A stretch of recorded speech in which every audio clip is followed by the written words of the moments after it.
Hi guys, welcome back to Games and Genre. If you're looking for quick reflexes, insane timing, and precision hand-eye coordination, then I have none of them. It's the turn of the action genre. The action genre broadly breaks down into three smaller subgenres of game: shooters, beat-em-ups, and platform games. Action games provide perhaps the best example of why game genres are defined by what you do. In platform games, you jump from platform to platform. In shooter games, you shoot. And with beat-em-ups, well, you get the picture. What unites all three is that they usually require some combination of reflex reactions from players, decent hand-to-eye coordination, and a good sense of timing. The player gets in the groove, experiencing what Csikszentmihalyi refers to as flow, being in the zone. And good action games work hard to ensure the right balance of skills are needed at the right time to preserve this sense of flow, and that any punishments do not take the player out of this zone.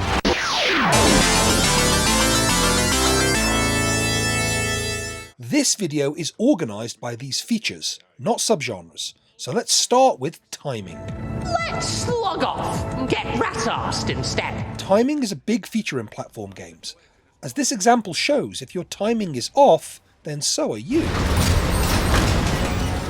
Platform games are somewhat different from parkour-style games in this respect, as parkour games often make moving from platform to platform quite simple, so the player can experience flowing play.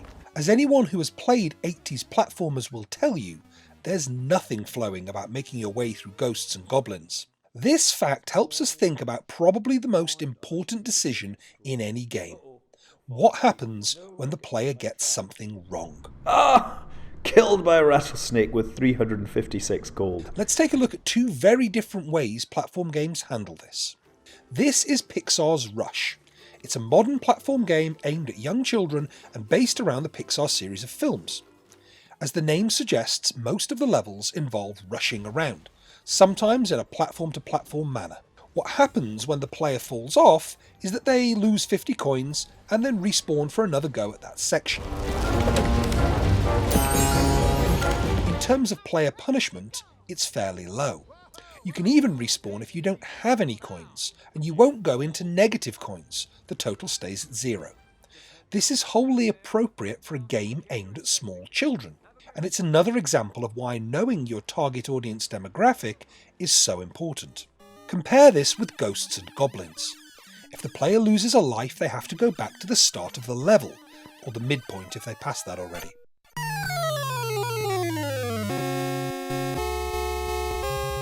The punishment for death is much higher here, which makes the game more challenging and maybe more satisfying to beat, but not more satisfying to play. If we look at a similar section of the Lego Ninjago game, we can see that the parkour sections of this game are completely automated. It's virtually impossible to fall off, and nothing happens even if you do. Helping you control this in your own games are things like how wide the sticking collider is on a moving platform. Does the jump have to be perfect, or is there some margin for error? We can see a similar approach to player punishment in multiplayer shooters. Early shooters like GoldenEye for the N64 had a golden gun mode, which was one-shot kills, last man standing. And this works in a multiplayer game. Someone's got the gun! Where it's the same for every player. Now imagine if the main campaign mode had this level of player punishment. Nobody would play the game. But modern shooters are about more than just damage. Things like rate of fire, range, damage per hit, ammo capacity all come into play when trying to ensure the game is balanced.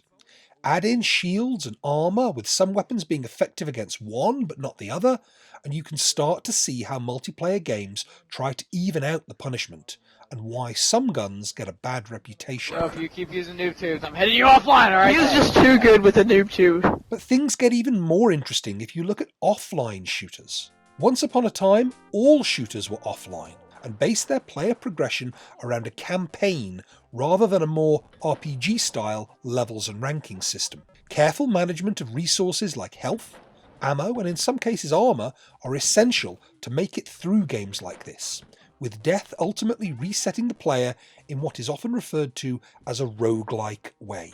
Rogue was a 1980 dungeon crawler in which the player controlled a warrior who was questing deep underground to retrieve a MacGuffin, in this case the Amulet of Yendor.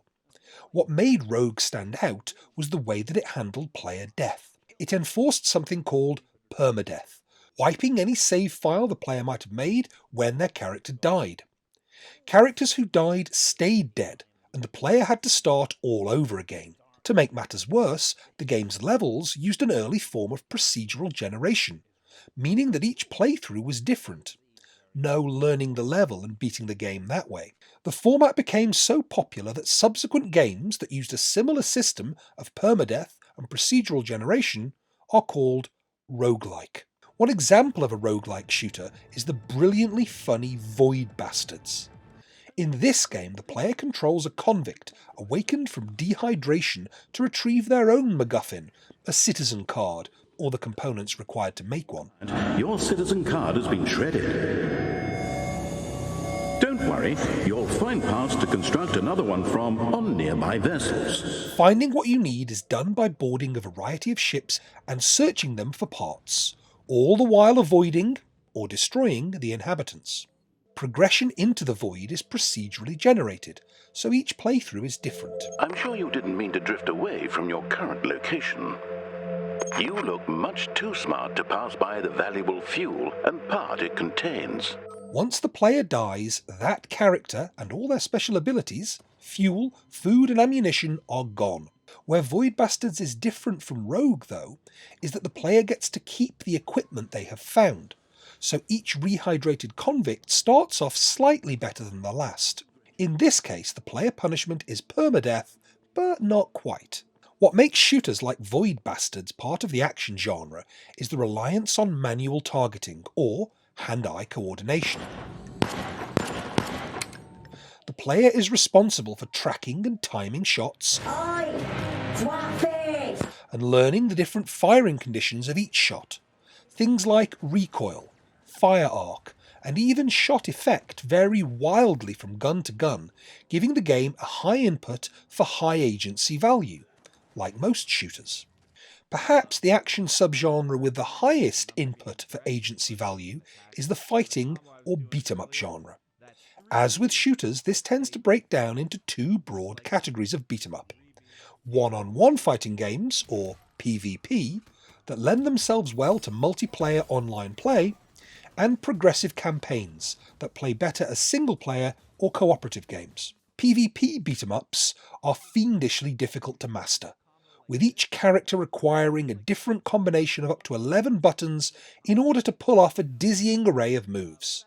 These moves are often not taught in the game, meaning the player has to figure them out for himself or else read about them online. Quick reaction times are essential in this subgenre, as the player often has to react to an incoming attack in less than a second. Should I block, dodge, counter-strike, or in my case, just mash all the buttons and hope for the best? While the punishment for defeat is broadly the same, you die and have to start the fight or tournament again, the thing that is really punished here is player ignorance. If you don't know every possible button combination and your opponent does, you've pretty much lost before you start. Sub-Zero wins. This is a different type of learning from online shooters, where there tend to be a small number of buttons used that produce a large number of different responses. Campaign-based beat-em-ups tend to take place against computer-controlled bots, and follow broadly the same system laid down for action games in the 1980s. The player has a certain amount of health, and different attacks take a different amount of health off the player depending on what they were hit by. The player may also have a certain number of lives and continues. Designing a good game involves figuring out the right ratios of how much health should be taken off by different enemies, and how to spread these enemies out both across an individual level and between the levels of the game, figuring out how many lives a player will need to make it through the game, and how many continues make it challenging but still fun. To throw a wild card into the player punishment stakes, difficulty levels usually act as a multiplier on the damage dealt by enemies and how much health they have. For example, Hard difficulty might add 20% to all enemy damage and give them a 10% health boost. Over time, this adds up. Easy might reduce their damage by 10% and their health by 20%, or whatever works for the individual game. And here's the hard lesson for budding games designers. There is no single right answer. There is no book you can go to that tells you how to mathematically balance game systems, nor can you copy what worked in one game because of a million other factors that were in that game that might not be in your game. The only way to be sure is to plan it out, on paper first, and test, test, test. And here we come right back to the first principle of games design. Test your game system. It's often easier to test on paper or in something like Excel than it is to code it into a game engine. If it doesn't work on paper, it probably won't work in the game, which is why there is no substitute for having played these games yourself.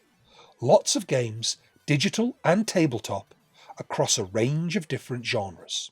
In the next video, I'll be looking at the RPG genre and talking about how you can use non-linear gameplay and sandbox modes of playing to vary game experience and add replay value to your game. Thanks for watching, y'all.